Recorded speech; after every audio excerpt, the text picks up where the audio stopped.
Olá pessoal, bem-vindos ao canal do João, onde periodicamente eu faço a resenha dos principais livros que poderão nos ajudar a pensar melhor. E hoje eu trago a resenha desse livrão do biogeógrafo Jared Diamond, Armas, Germes e Aço. E a tese do livro dele é a tentativa de buscar resposta para uma pergunta que dificilmente nós já nos fizemos.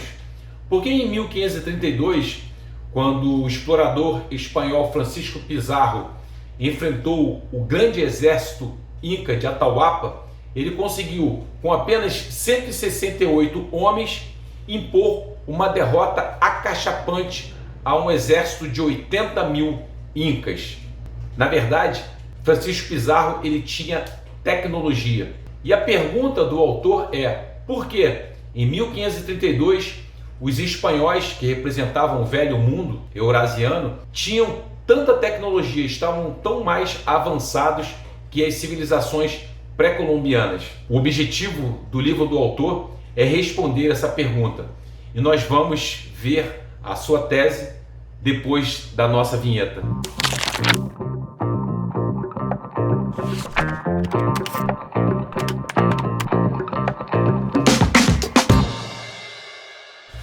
Então pessoal, deixa eu falar um pouco sobre o livro do Jared, explicando aqui com base na capa. Você deve ter notado aqui que é uma pintura que mostra o encontro de Francisco Pizarro, um explorador espanhol, com Atahualpa, que é o imperador inca. Nesse momento que começa o combate, e aí Francisco Pizarro consegue impor uma derrota acachapante e capturar Atahualpa, que depois foi morto pelo exército espanhol. Então é interessante nós notarmos que o Jared Diamond ele divide o livro dele em 19 capítulos e ele distribui esses 19 capítulos em 470 páginas.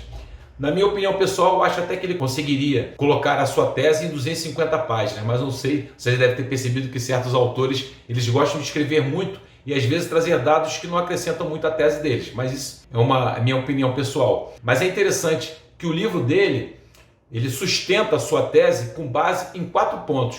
Primeiro, é a disposição dos eixos continentais.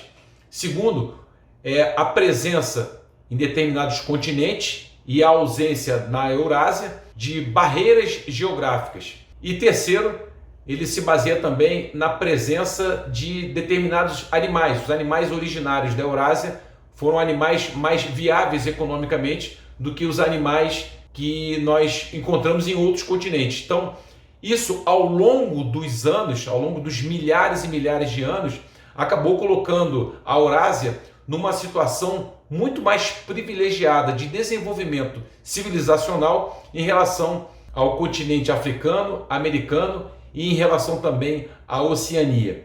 Mas para nós entendermos melhor a tese do Jared, nós temos que ver tudo isso no mapa. E eu vou mostrar para vocês agora. Então, pessoal, quando nós damos uma olhada no mapa mundi, nós percebemos uma disposição geográfica da Eurásia que torna esse continente diferente dos demais. Nós percebemos que o continente eurasiano ele tem um formato meio horizontal. Então, na tese do Jared, existiria aí um eixo continental na Eurásia de disposição leste-oeste. Essa disposição horizontal do continente tornaria as latitudes dele menores. Menores latitudes, você teria menores variações climáticas. Menores variações climáticas, você teria a possibilidade de um animal que fosse domesticado em qualquer região desse continente, dentro dessa linha imaginária, ou qualquer vegetal que fosse domesticado também nessas regiões, pudesse ter o conhecimento acerca da domesticação compartilhado, e não só compartilhado, como também aproveitado. Por quê? Porque um animal, por exemplo, que fosse domesticado no Japão, ele conseguiria sobreviver ao longo desse eixo continental em qualquer sociedade, inclusive em Portugal, que é o extremo oeste do continente eurasiano. E o mesmo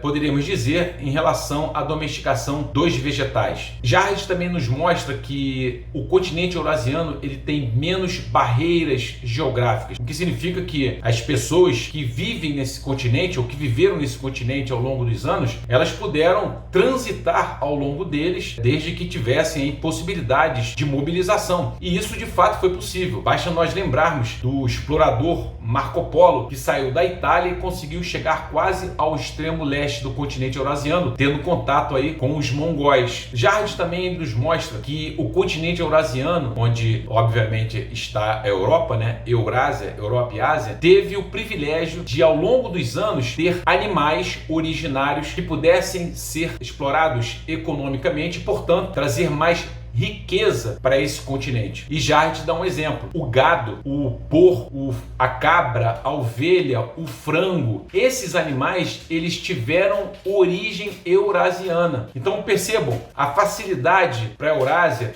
de explorar economicamente o gado.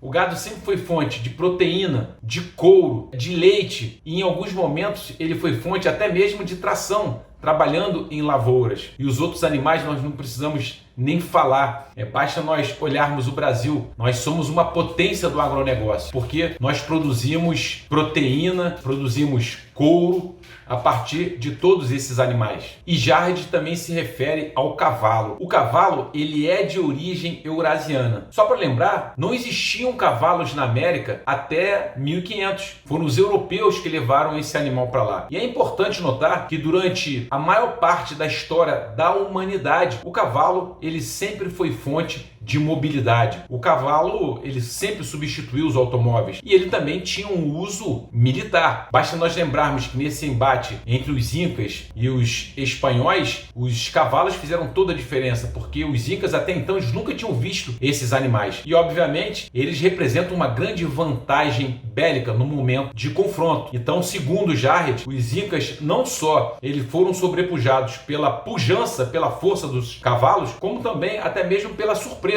Muito provavelmente muitos se assustaram em ter visto estes animais. E nós também podemos acrescentar, e foi o que Jarred fez, que em momentos extremos durante a história da humanidade, os cavalos também foram fonte de proteína e couro. Então nós percebemos, não só pela presença dos eixos continentais, as menores latitudes, a menor quantidade de barreiras climáticas, os animais originários, que tudo isso privilegiou a Eurásia. Jarred também coloca um ponto interessante. Ele diz que como os eurasianos eles tiveram animais de melhor aproveitamento econômico e eles tiveram, portanto, através do compartilhamento de informações, um privilégio muito grande em rapidamente trocar informações e se desenvolverem muito no campo da domesticação dos animais, eles tiveram um prejuízo inicial que depois se reverteu numa vantagem. É que o contato com esses animais acabou fazendo com que os eurasianos desenvolvessem mais zoonoses. Jarred dá o exemplo: a gripe, o sarampo, a coqueluche e muitas outras doenças que nos acometem, elas surgiram a partir do contato com os animais. Ou seja, elas foram doenças desenvolvidas a partir de zoonoses. Essas zoonoses levaram os eurasianos a terem muitos problemas, levaram os eurasianos a terem muitas epidemias, muitos morreram. Entretanto, depois de um certo tempo, os eurasianos desenvolveram imunidade. E essa imunidade foi importante, por exemplo, nesse encontro dos espanhóis com os incas. Esse encontro de 1532, que o Jarred se baseia, ele não foi o primeiro. Anteriormente, os espanhóis já tinham tido algum tipo de contato com mulheres incas e isso fez com que elas se contaminassem com a varíola. Quando os espanhóis voltaram pouco tempo depois, a sociedade inca ela já tinha sofrido um prejuízo muito grande. Muitos, aliás, milhares de incas, eles foram acometidos por essa doença. Calcula-se que aproximadamente 18 milhões de índios faleceram em função da varíola, que os espanhóis levaram involuntariamente. Eles levaram em seus próprios corpos, mas eles já tinham imunidade. Então, lembrando o que Jarred nos diz, o contato que os eurasianos, isto é, os europeus e os asiáticos, tiveram com os animais na domesticação, trouxe um certo prejuízo no desenvolvimento das zoonoses. Porém, depois eles desenvolveram a imunidade. Então, quem não morreu em função dessas zoonoses, eles acabaram desenvolvendo uma imunidade e essa imunidade foi fundamental e representou até mesmo uma vantagem dos eurasianos quando eles tiveram contato com as as civilizações pré-colombianas. Agora, quando nós olhamos para o mapa mundi novamente, e eu gostaria de destacar principalmente aí o mapa da América, nós percebemos um eixo continental completamente diferente daquele que nós observamos na Eurásia. Segundo o Jared, existe um eixo continental na América, um eixo continental imaginário, que tem uma disposição norte-sul, porque quando você olha aí o mapa da América, você percebe que é um continente que tem um formato mais vertical. Esse eixo continental, portanto, ele é norte e sul. Como ele é um continente que tem um eixo continental imaginário norte-sul, nós percebemos grandes latitudes. Grandes latitudes, segundo o Jared, então, você terá grandes variações climáticas. Grandes variações climáticas, você tem aí uma dificuldade de fazer um animal que vive no Canadá sobreviver, por exemplo, num local quente como o Rio de Janeiro e vice-versa. Então, Jared ele começa a mostrar aí um certo problema. Essas grandes variações climáticas, os animais, né, e os vegetais, ainda que as sociedades pudessem se encontrar, não haveria um aproveitamento do compartilhamento desse conhecimento, já que os animais não podem viver ao longo do continente. Jared também nos mostra um outro ponto interessante que tornou a situação da América diferente da Eurásia ao longo dos anos. É a presença na América das barreiras geográficas. E aí, Jared nos mostra que, quando nós olhamos ali o mapa da América, existe o deserto da Califórnia, existe o deserto do México e existe uma passagem estreita, que é o Istmo do Panamá, que quase divide o continente em dois. O Istmo do Panamá é uma região de uma densa floresta tropical e de muitas doenças. De modo que os índios, por exemplo, como os incas que viveram aqui na América do Sul, muito provavelmente ao longo dos anos, eles não puderam ter contato nem com os astecas, né, que vivem ali no norte da América. Então não houve a possibilidade do compartilhamento de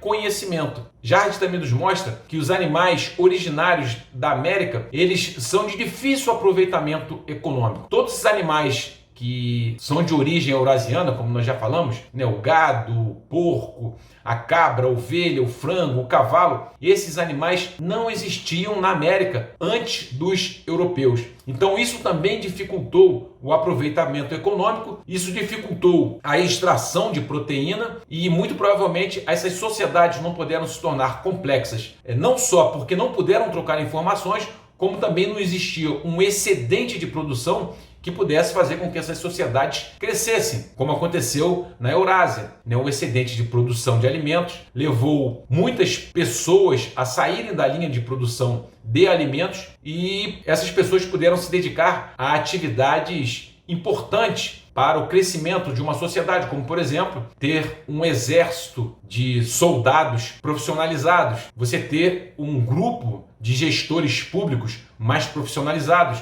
onde você tem a classe política, né, que já surgiu nessas sociedades antigas. E você também ter até mesmo um grupo de sacerdotes religiosos que pudessem trazer aí um alento para essas sociedades, como é típico das religiões fazerem. Então, quando você tem um grupo de sacerdotes que podem se dedicar exclusivamente à religião, um grupo de gestores públicos, um grupo de soldados profissionais que podem se dedicar somente a essas funções que são importantes para o crescimento da sociedade e para torná-la complexa e capaz de rivalizar com outras mais incivilizadas, logicamente que isso representou para a Eurásia uma vantagem. E aí, Jared nos mostra que na América só existia praticamente um animal que podia ser fonte de tração, mas não pode ser montado. A sua carne pode ser fonte de proteína, mas o seu leite não alimenta os seres humanos,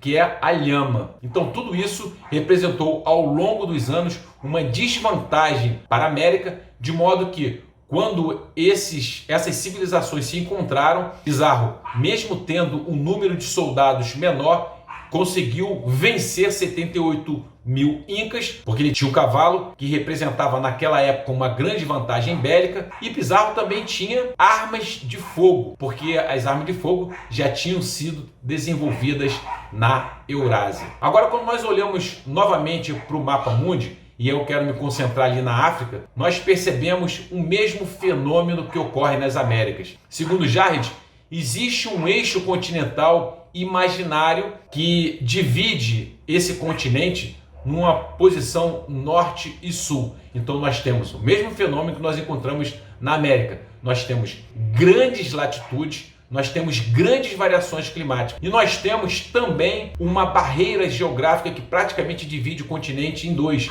que é o deserto do Saara. O deserto do Saara praticamente divide a África em duas partes. Você tem aí o norte da África e você tem aí toda a África subsaariana. Jardes também se refere aos animais originários africanos. A maior parte desses animais não puderam ser domesticados. E aí ele dá o exemplo do búfalo africano, parente próximo aí do gado, mas ele não é um animal manso, ele não é um animal que aceita domesticação com facilidade. Aí você tem aí o hipopótamo, o leão, a girafa. Você tem aí o antílope, que também poderia ser domesticado, porque ele é um animal que tem algumas semelhanças aí por ser um animal herbívoro, né? Algumas semelhanças aí com o gado e assim por diante. Mas Jared nos lembra que é um animal que ele consegue saltar até 6 metros de distância. Então como é que você vai conseguir colocar um animal desse dentro de um curral? É praticamente impossível. Então Jared resume essa questão dos animais nos mostrando que os animais originários africanos, eles não são passíveis de exploração econômica,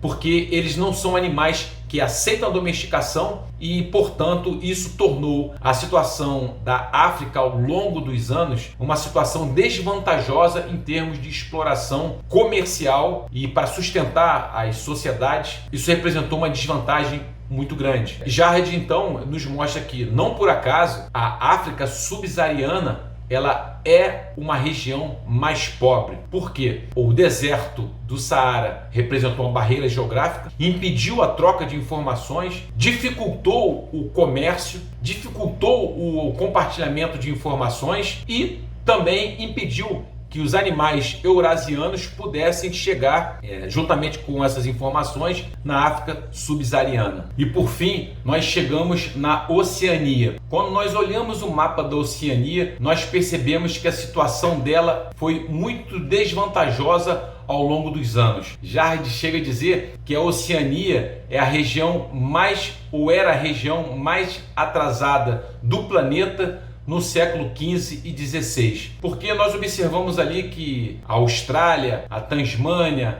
a Nova Guiné, a Nova Zelândia e outras ilhas dali da região, elas viveram isoladas até mesmo uma das outras durante todo o período da história humana. E isso trouxe aí um grande prejuízo. Só para vocês terem uma ideia, em 1970 ainda existia tribos na Austrália que praticavam o canibalismo. Jared também nos mostra que a formação geográfica da Austrália sempre desfavoreceu muito aqueles povos. A Austrália é uma região formada por grandes desertos. Então você tem aí uma dificuldade de troca de informações, você tem uma dificuldade até mesmo de produzir alimentos. Lembra aqueles animais originários eurasianos que permitiram que a Eurásia se desenvolvesse? O gado, a cabra, o porco. Esses animais não existiam na Oceania. Por quê? Austrália, Tasmânia, Nova Guiné, essas ilhas da Oceania sempre viveram isoladas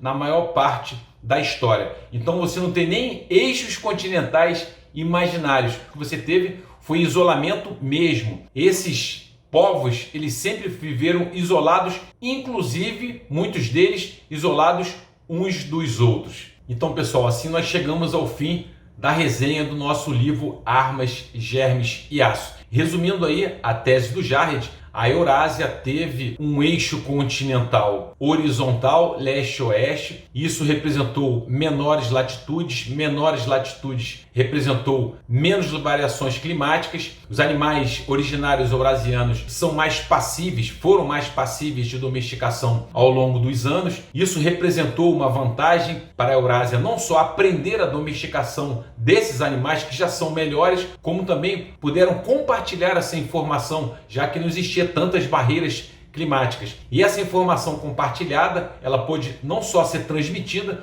como pôde também ser aproveitada, já que os animais, os vegetais, puderam viver ao longo de toda a região, caso essas sociedades quisessem e pudessem explorá-los. Isso colocou então a Eurásia numa situação de maior vantagem em relação às outras regiões do planeta. E não resta a menor dúvida, no século XV e XVI, nós, quando olhamos a Europa, percebemos que não por acaso ela foi capaz de sobrepujar e colonizar toda a América, foi capaz de sobrepujar e colonizar toda a África e foi capaz de fazer o mesmo na Oceania e até mesmo em algumas regiões da Ásia. E essa tese do Jared afasta muitas teses racistas que existiam há anos atrás, que colocavam os europeus como sendo civilizações superiores. De fato, os europeus e até os asiáticos, portanto, Jared aí se refere aos eurasianos, eles tinham realmente um grau de civilização mais avançada. Mas o que Jared nos mostra no seu livro é que isso pode ser creditado a uma vantagem geográfica que os eurasianos tiveram na própria formação do planeta, não só na disposição do continente eurasiano, como também na presença de animais que facilitaram aí a exploração econômica, a produção de alimentos e aí o desenvolvimento da sociedade podendo ser, portanto, mais complexa e mais desenvolvida. Pessoal, espero que vocês tenham gostado da resenha do livro e espero também que vocês tenham gostado da tese do Jared. Se vocês gostaram, dê o joinha. Se vocês não gostaram, comente por que você gostou ou não da tese do Jared. Numa democracia, toda a crítica é construtiva. E eu espero que você tenha gostado da minha resenha também. Se você gostou, aperte aí o sininho para receber as notificações dos nossos próximos vídeos. Fiquem com Deus. Até mais.